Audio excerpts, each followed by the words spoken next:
Okay. Are you sure you want to get into this? Think so. I think I'm going to know what I'm going to do for tonight. You haven't given up yet? No, not yet. Okay. So, Well, what's the first thing then? well, Probably saying hi. yeah, we should say hi. Probably should. I'm Joe. So, That's Brad. I'm Brad.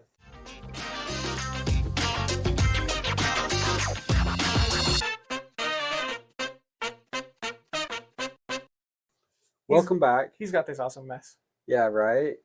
So we are proceeding on what episode 2 of the Big Boy uh, rebuild. Number 2. Number I feel 2, like the Street Fighter thing. right? Number 2. So, you're gonna try and pick up where we left off last week, which is I was working on this. I'm gonna start putting it back together ish, and then we'll get into the bottoms tonight and actually start greasing those up and figuring out where I want my electrical to run, especially in the front to get up to this front light up here. So, yeah. I was just thinking we ran this guy by himself at the end of the last episode. Yeah, we pushed him back and forth for a minute. Now we gotta get this one. Woohoo! Now it almost feels like friction on this. So I'm curious if that's going to be more like the rubber bands with all of these connection points. Not that it would fly off the end of the table when I go like that, but it does stop fairly quickly. So yeah, there's enough drag with all the gears and all that stuff. So should we do a completely and totally unscientific test? Sure. Okay, here's our test. I'm going to push from here to here and hopefully have the same amount of force now as when we grease it up. Afterwards. Okay. So let's see how far it goes. Now kind of like a little flick like that right there. There's the halfway point. So you can see that right there in the. Do you need like a control? We'll do it 3 or 4 times. Sure. Oh, that was a little less pressure. That one doesn't count. Okay, almost halfway. A little over. So I'm going to say halfway. Yeah, because I did give it a little oomph on that last one. Completely scientific. You know how it works. Right to the middle. Right to the middle. And this one, definitely, it's a lot tighter. You can't even push that, can you? Well, it's got the motor on it, right? There's no motor. Motor's in that. Just the gearing up to Just the gearing. So you can tell that this one's probably more ungreased or whatever you want to call it. So it's a lot tighter valve train. So once we get to that, maybe that one will go to the halfway point. We'll see. All right. We do have this custom table that you can totally adjust all the way down. It's almost like we could tilt the table and do a test that way. We could. We could see if it can roll off by itself. But we might lose all of this in the process. So, yeah. Anyway, well, shall we get started? We shall. Okay. What are we going to start with first? And I'll go grab the camera. Put the front back on this. Put a couple of the components back on. Because I think I'm done in here for a little bit until I'm ready to start running wiring. So, that way I can kind of not remember where everything goes. I was just going to say, do we need to watch that video backwards right now for this? We may have to. We may have to. I mean, we kind of looked at it a night or two ago, but we may have to do it again. We'll see. Yes. Hopefully that worked out as well as it, should have, doing a voice overlay, and we didn't miss anything for that. If we did have something that you're like, you guys were pointing at this, but didn't talk about it. Please let us know in the comments. Yeah. Comment below whether it be on this video or whether it be the previous video. And we will lay out in an explanation, whether in text, if it's easy enough to just respond to the comment that way. Yep. Or in the next video. Pull it back apart. That's right. Drop it on the floor, put it back together. Yes. Right. Yes. Okay. Start putting this back together here. Remembering how this all goes.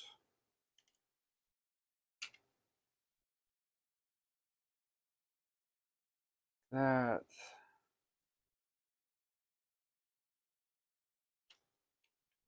And that was a side and the bottom. Side and the bottom.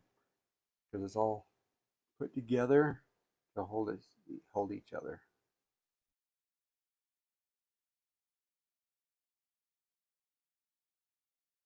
Okay.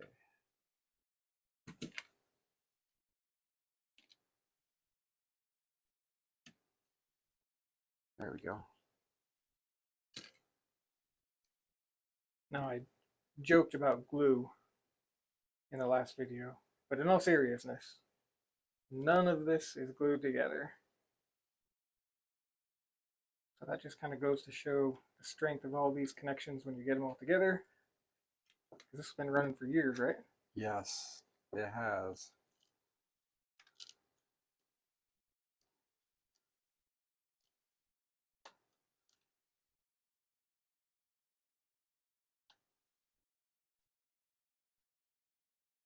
So far, it's looking pretty good. Yeah, I think you're done. Yeah. That's the shortest video We ever. are almost there. Kind of gives me an idea of where I'm going here for a second.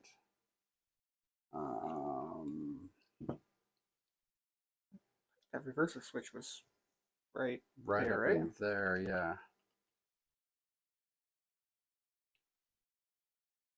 That was up in the top. I'm not sure how much I want to put this together because I need to get back into this section right here in the backbone. Oh. So I'm trying to decide if I want to really put this back together, kind of get an idea. So that's all I'm doing tonight is trying to get an idea where this all goes back together and where I need to put my lights, my future lights for my drivetrain and stuff. And that totally just came off. Go that back to the other side. Other side, there we go.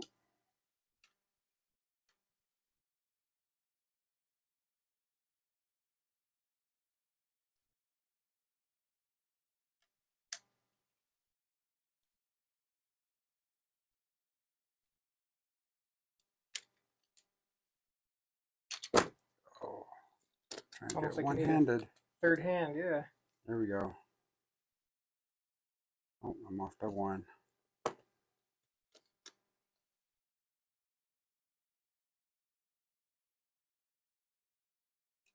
Brad's over here like, get the camera out of my face. I can't see where I'm going. I'm trying not to breathe too heavily so you can't hear me. Okay, so that kind of gives you an idea, or gives me an idea anyway. Because at the same time, I got to put these up here in the right spots, which I believe, I don't remember where that one goes exactly. It's one of those that I may have to actually look at the old pictures. I believe this one goes right here. Now you're gonna pre-wire, like run some wires through and then solder onto them. I might actually, because like, so with this, putting this kind of spot, like, okay, that's where it goes, and I got the other boiler top up there. Now when I put my running gear back on, we're going to actually switch just for look for a minute. So bear with me, everybody. But when I put this back on right here, I want to be able to have a light underneath here to show down on the wheels, and probably one down here to show on the wheels too. So, because I've seen a couple pictures with lights underneath the piping and stuff like that. So that's why I'm trying to get this on to get an idea how to run it down and where I want to place that light, because they're teeny tiny little LEDs. So they're just going to just not be noticeable until you turn on the light. So that's why I'm trying to get an idea where it all lays out versus just starting to wire it up. Plus I need to have a wire come out the bottom right down here somewhere to go down through here to this front light, because I just don't want one to come out the front there. It needs to go down through all the stuff too. So it's part of planning. Anyway, that's where we're at. I think I'm going to stop with that part right there, like that. So that way I can think about it. And right now I'm going to go onto those the trucks itself and start taking them apart, explaining them, and showing how to grease those up for all the processes I need to do to grease them up. So a little bit of table cleanup. So yep, I'm just going to move stuff for just a minute here. All right. Okay. So we're going to do Joe's test subject here. We're going to take this apart, grease it up, and then we'll see how much better it actually rolls.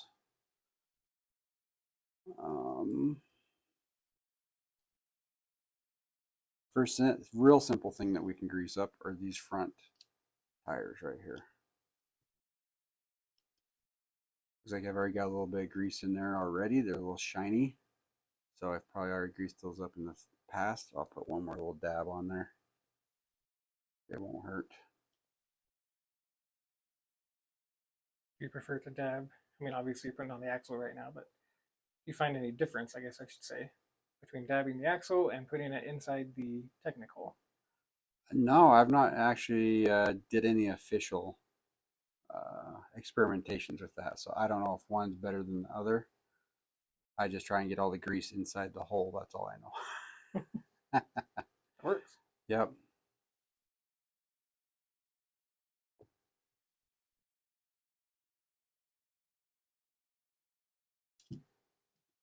Same thing at the front. Looks like I've already greased it too. I'll put a little bit more on there. And these don't have rubber bands, so it's not like they're going to be a resistance point. Yeah. Yeah. You definitely don't want to put any of this back together tight either. You need to make sure that when you put it together, they got a little bit of play, kind of like that right there. Don't want too much, but you want enough that it just doesn't drag. A little bit of play. I don't know if you can see that, but just a little tiny bit of play. One of the things that I did modify on this, you shouldn't ever cut Lego, is the cow catcher on the front. I did cut out the first 3 sections in order to get the magnet through it. So, because I wanted to be able to have a functioning hook on the front, magnet on the front, so that way I could hook onto other trains or push them or whatever. So, on the real big boy, they actually have a box where they can actually hide that. They can actually take it off and we'll put it in and with a pin. But anyway, so I need to be able to run a light from there out the back, hide it down through this stuff, and bring it back up inside of here. So one little project I'll be doing. And I may actually do that on my own without filming and then show you guys what I come up with afterwards. You don't have to see me scratch my head for 20 minutes figuring out how to do this stuff. It'll be a bunch of trial and error. Yes, there'll be trial and error. Okay. This is all just fancy stuff to show off, basically.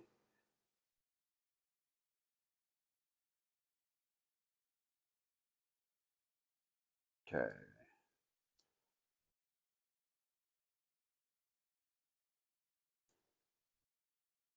On this, I don't know if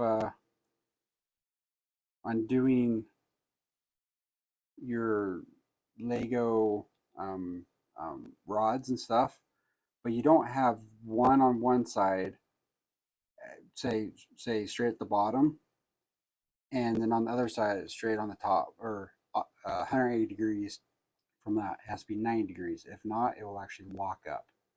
In case you didn't know, that's just a little FYI. It might explain why my Hogwarts has Issues time. And it locks up sometimes. It could be.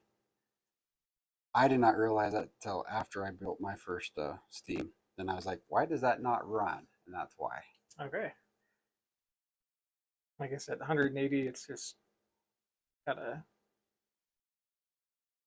maybe just a different force action, pushing in different ways, directions. Yeah. It just binds up because once it gets there, it doesn't know which way to go. If it's 90, it knows which way it's going.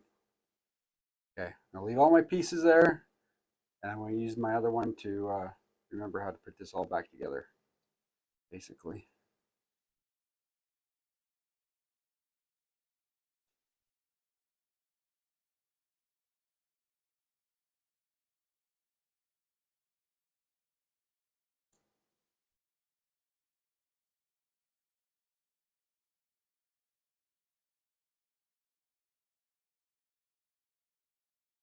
And if this part of this whole series is the first that you're watching, one of the reasons that we're not just cutting in and out between different sections and jumping around is, well, multiple reasons.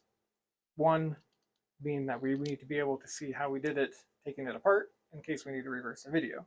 Yep. And then two, so that if any of you are wanting to make one of these, this is going to be hopefully a really good resource to be able to kind of dissect it and see maybe where your big boy is currently hanging up, like the drive rods, for example. Maybe that you have that same problem, and by having the every step in this process all on video, uncut like this, you'll be able to catch that for yours. Okay, so we're starting to get down to, you can kind of see how I had to use the thin Technic lift arms, how I layered them in order to get the box kind of shape underneath.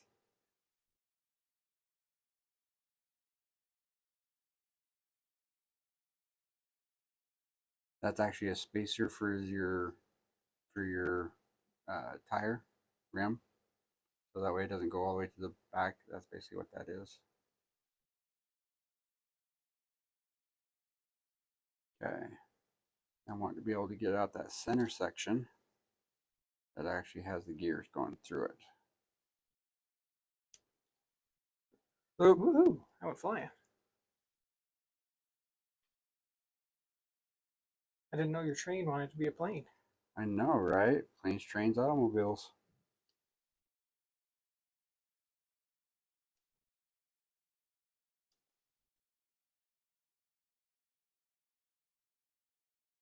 Okay, you can see that it's this here, I believe, is because I couldn't have an axle go all the way through. So it's actually, I had to take those small, or the axles with the heads. Oh, so they're just floating in there. And, yep, and they float right there. Trying to see how to get to the center section here. Guess I just need to take this all apart just the way it is.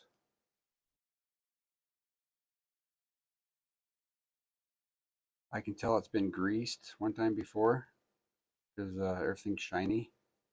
You can actually see the grease on the axles, so that's actually a good sign. That's probably why it slid so well on the track when Joe was pushing it.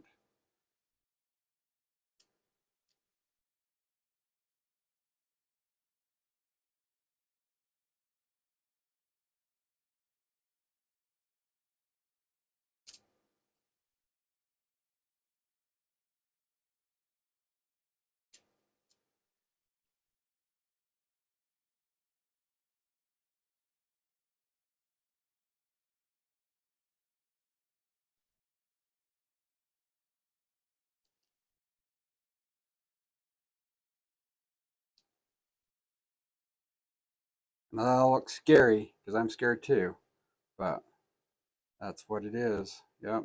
And all this is all greased inside too, which is good. I will actually throw a little bit more grease in those axle joints. As you can tell, everything is actually pretty well reinforced to keep all your drive wheels and everything running properly, because if you have too much wiggle, your gears will actually bind up on you. So the more rigid you can make stuff, the better. And one thing before you go too far apart here, when you spun this one, these didn't spin though. Yeah, it's not connected, so, and I don't remember why. I'm sure I've tried to in the past connect those, but basically this is your driver from up above. So as this spins, you got one going one direction, one going the opposite direction. Oh, because the axle here, and then you got the axle that goes. Oops, sorry, my hand's to the camera here, which makes sense then. So that way, it's both those axles are going the same.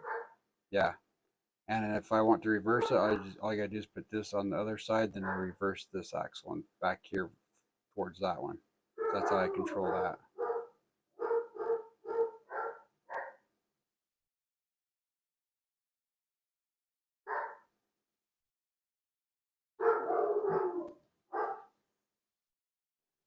So I went through, took this all apart, put a little dab of grease in each one. I already had grease in there, but put a little bit more in there.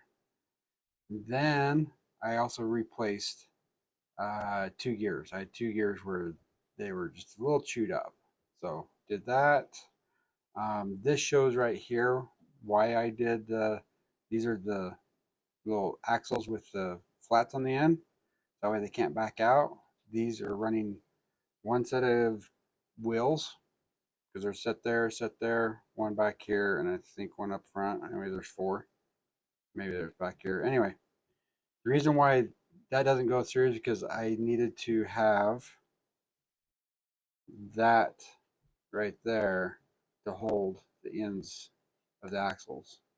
Because when I didn't do that before, as I remember now, this did not hold it strong enough and it would actually bind. So part of this axle goes halfway, part of this axle goes halfway, and this holds it. That's why.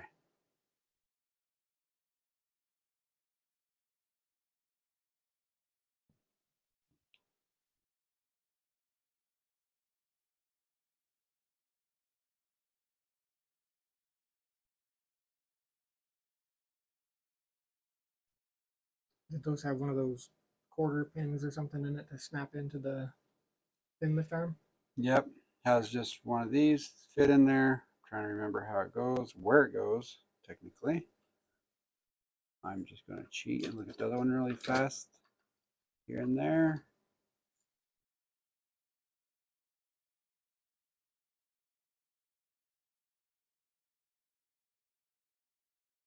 Like so. It's the itty bitty train. Choo choo. Choo choo. All right, you found the spot? I think I found the spot for that one. Okay.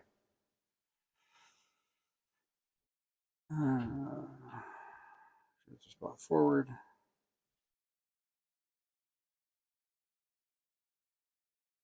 There we go. It goes in there like that.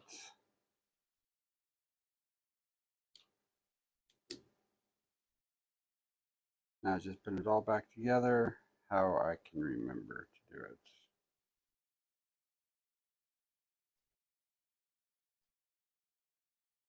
Like so. As you can tell, I've had to trim the axles a little bit. You don't want to, for instance, on this train, when you put all your axles together, you don't want them to bulge out just a little tiny bit. Because if they bulge out, then your running gear will hit it.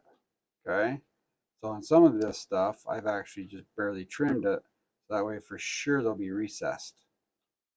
One of those little secrets. Even though, mathematically it should all fit. But you need to sand off a little bit to get a little shorter, go for it. Yeah, don't need power tools. A little Dollar Tree sandpaper will take care of that. Exactly. Your wife's nail Oh, file there you go. That's even better. thing. Yep. I know your wife watches these videos, so I didn't hear that. Oh, I know, right?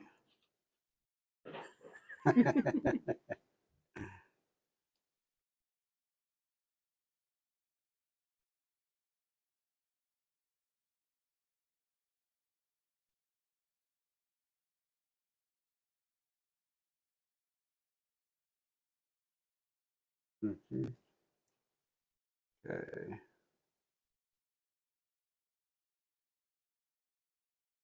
No, I'm missing that side. That's the side that flew. Yep, Oh yeah, it there was was. a side of that flying. I forgot. Yep, there we go. We have a brick separator separating the sections, and it I went know. flying past the separator. Yep. Don't mix anything with that side. Okay. There's that. I need to get the axle back in the front here. Like so.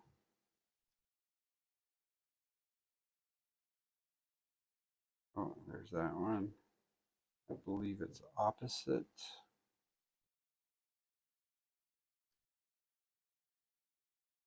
Sorry, I have to use my big fingers and see what I'm doing. Opposite. And just need to make sure. Grab an axle for a minute here. Oh, technically, that gear needs to be back underneath there. I forgot to put that in there in the top. So I need to take this all apart again to get that in there.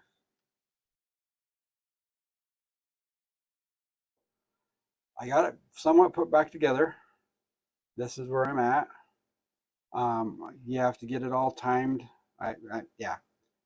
Basically, That's why we took a break. that's why we took a break. And if you check the time, if we actually put a watch on, we've been at this for about 30 minutes to get this all back together, greased up, all that stuff. And then I had to get this all timed back in here so that way your holes are all the same where they need to be. There you go. That's not hooked up, but these ones are, the drive ones are. So that's what's taking me time. Got it all put back together. Now comes your drive rods. They can go right back on. Right there. This back around. Get them all timed again. I think you're missing a pin. Well, that's the pin that goes through and drives your connecting rods on the outside. Oh, sorry, camera. My bad. That's okay. So basically that one there goes through like that. Not like that, because then that goes all the way through. Basically that goes through like that. And yeah, I'm off somewhere. But anyways, it goes in there like that, drives. Trying to decide which one I messed up on. That axle's a little too long, so it's hitting. I'll slide it out for a minute. Anyway, so it goes like that. There we go. Looks like you've got a rod that will slide up against the outside, huh? Yep, that's what it is. And it's goes into the thingy. The thingy. That'd be the piston up there.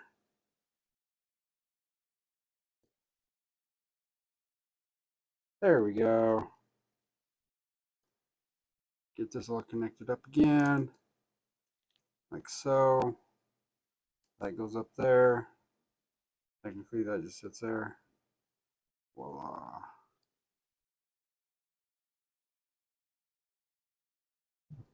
And this is where you have to start adjusting everything because something's barely sticking out somewhere or another. It doesn't want to go all the way around. There we go. You just force it into place. Shear it off. Well, I wish I could shear it off. But this is where you have to finesse it. With steam locomotives, you really have to finesse where your pins go, because if anything sticks out, rubs, anything, it will bind up and it will create wear and tear and suck your battery. So you really have to. Oh, I know what it is. It's binding it. I just need to put the other driving rod on the other side. But that's where it connects and sucks energy out. So that's where we're at. I'm thinking right now, I'm kind of toying with the idea of having Joe do some 3D printing, do some more realistic driving rods. What do you think, Joe? Done. Done? All right. I'll bring him over next time, huh? Okay, so that's where I'm at with that. I need to put all this stuff back on. I did replace some gears. I don't know if you can actually see. Put on the table. On the table. I replaced a total of. There we go. We can focus a little. There's a black gear, so it might be hard to see. Yeah, it's gonna be hard to see the teeth and stuff. Was it this one? Here's one that's even worse. You see the teeth are smashed on it. They're kind of on focus. They're kind of ground up too a little bit. This one has been ground up. You sure your dogs didn't get a hold of them? Oh, I'm sure of it. So That one's a little ground up on the corners too on one side. So I did replace a few gears in the bottom, made sure everything was greased when I put it all back together. So if you're grinding gears in this train, don't you know how to use a manual transmission? No, I actually don't. Not on this train anyway. So, okay. I'm going to repeat the process for the other side, for this side.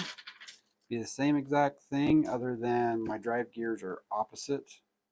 It just worked out that way. Oh, sorry, camera again. That's what I get for looking in real life. That's okay. Here you go.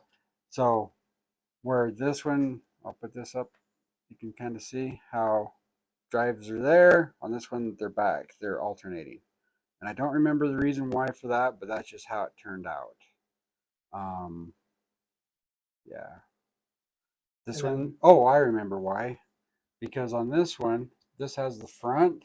So I had to stretch out your drivers farther forward and to get all the gears in there. It just worked out better. Where this one, your pistons are right next to your front axles. So that's why they're altered. You might be able to build it so that way they're not, but that's how it came out. And then this mechanism here, is that the same as this piece for this one to the front? Yes, it has to slide too. Okay. And it's on a hard connection, so that way it's not magnet whatever. And this is what actually supports your cabin, your cab. It actually sits on that and supports the slides. So make sure that if you do build something like this, make sure that it slides nice, because the cab will actually come all the way off when you go around a Lego curve. Not just flat tiles, you want those curves on the side. Yes. In case it droops a little. Yep. So I'm going to proceed on. I'm going to rebuild this one, finish putting this one together. I'm actually going to draw these up for Joe to get him to 3D print some of these, and I can actually redo that. And I think that's going to be a good place to stop for this project for tonight. I will probably go on and get some LED lighting for next time. With that, we're going to get the LED in. Might save some to actually show how I'm doing it, but like I said, I'll get it in so that way you don't have to watch me for 20 minutes to solder up to 2 wires. I'll just jump ahead a little bit, but I will definitely show you where it's all routed to, the process, and we'll start tidying this thing back up. So anyway, yeah. Thank you for watching. Joe says thank you too. He's behind the camera. Somewhere. Here's my hand. Hello. There's that. So awesome. Thank you. Have a good night.